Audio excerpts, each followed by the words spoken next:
Sa akin, approved na yan. At wala rin akong pakialam kahit magkano pa yan. Pero syempre, dapat magustuhan niya na mapapangasawa ko. Oh, ayan na pala. Babe. Babe, tignan mo. Hello po, ma'am. This is Madam Stephanie Pilon.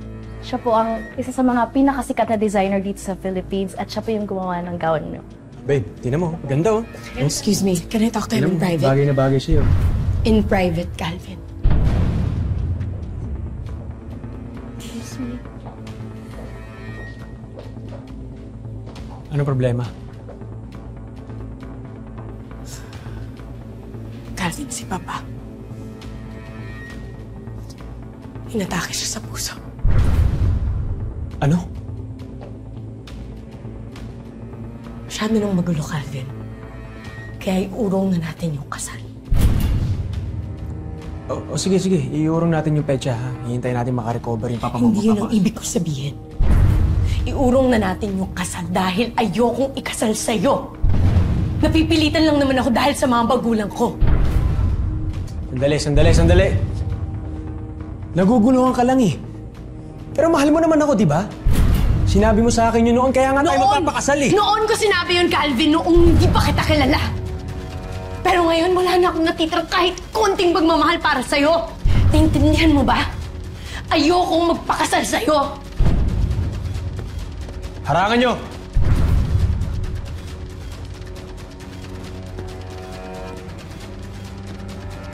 Calvin, ano to?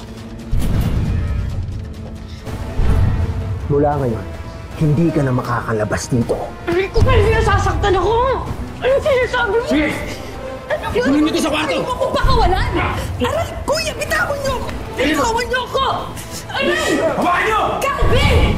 Saan niyo ako dadalhin? Bitawan niyo ako sa akin! Bitawan niyo ako! Aray! Calvin!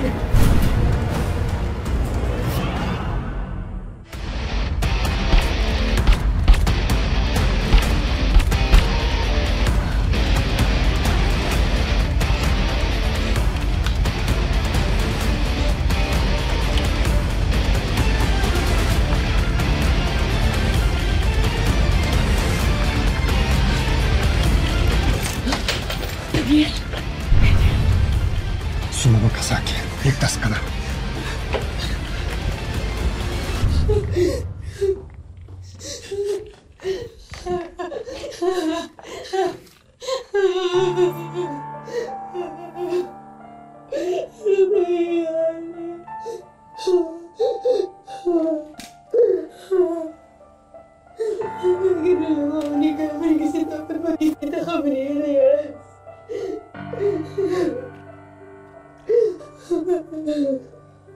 You okay?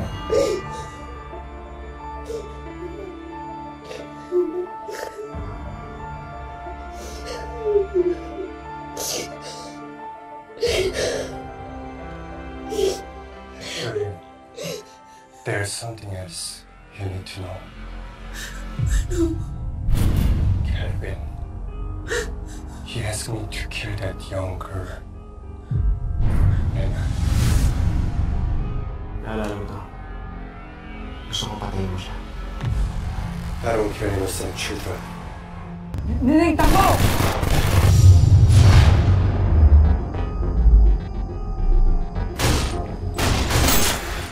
Wala kaming ibang paraan para makalapit kay Ate Balay kasi yung presidente yung binabangga namin.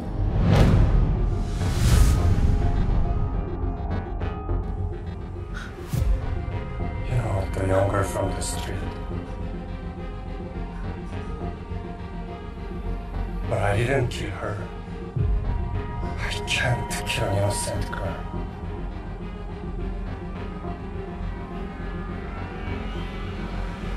She told me everything about your past. And I know she's telling the truth. Just like Elias.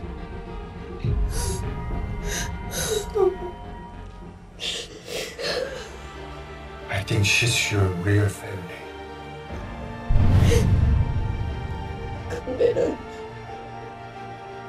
Salamat din po siya sinaktan.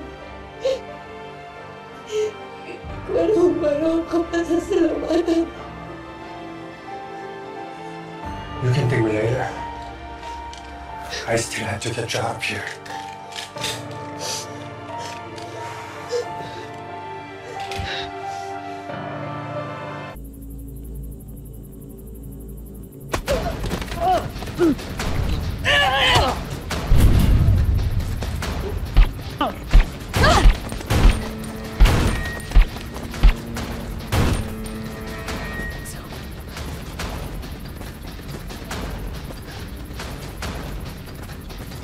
Okay, let's go.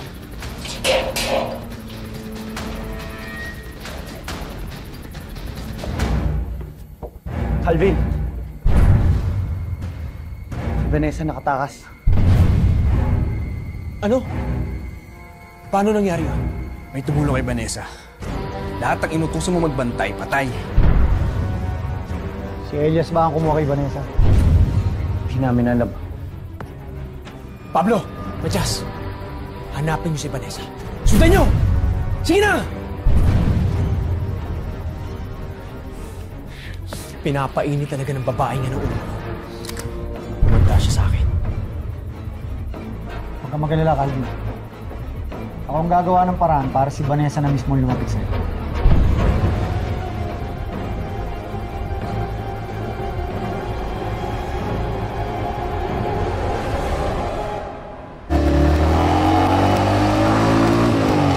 Dito na ako, Edian.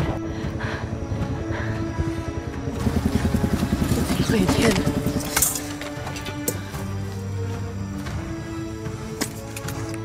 Dito na ako kikitain ni Elias.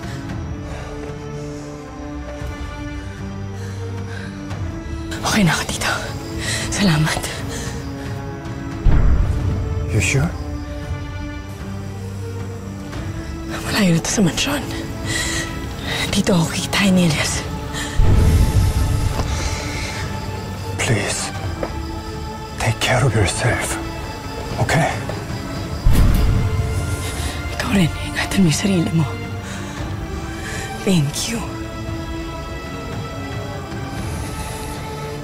Sige na, iwan mo na ako bago ka panapin nila Calvin.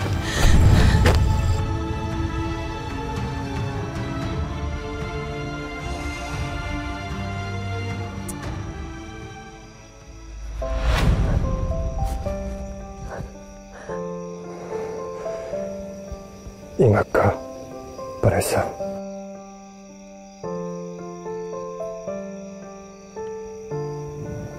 Ingat ka rin, Edia. Utang na loob ko sa iyong buhay ko. Pati yung buhay ng kapatid ko. Kunin mo na to. Sige na, sige na.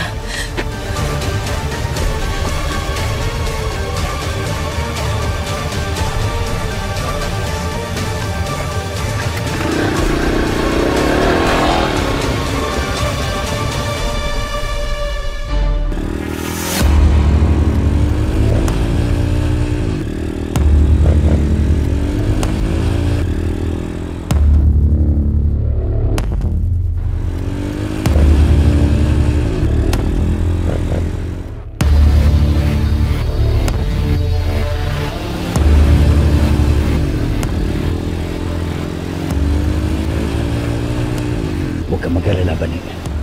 Malapit na ako. Hindi ko hahayaang magkalayo pa tayo ulit.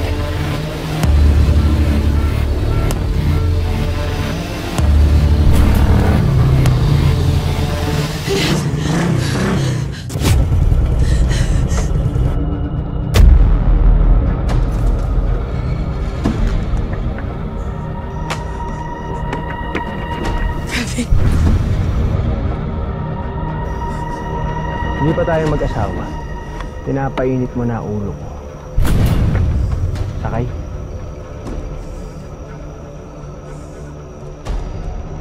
Sakay. Mas gugustuhin ko lang na mamatay kaysa sa maging asawa mo. Ganon? Ah. Panoorin mo.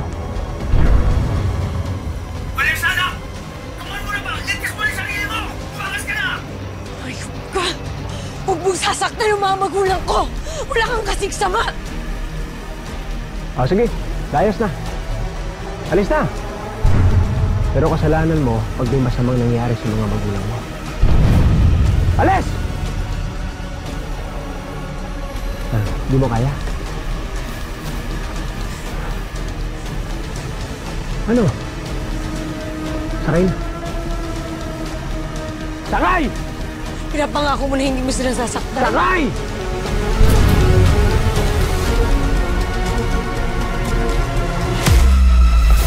Ka talaga. Sakay na.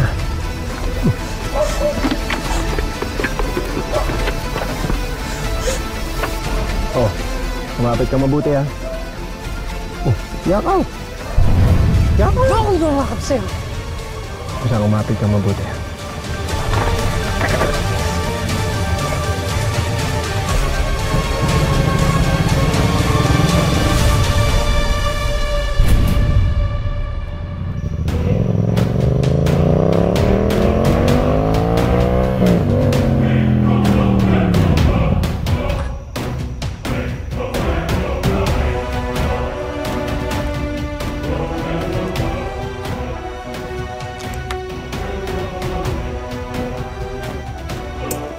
Bane?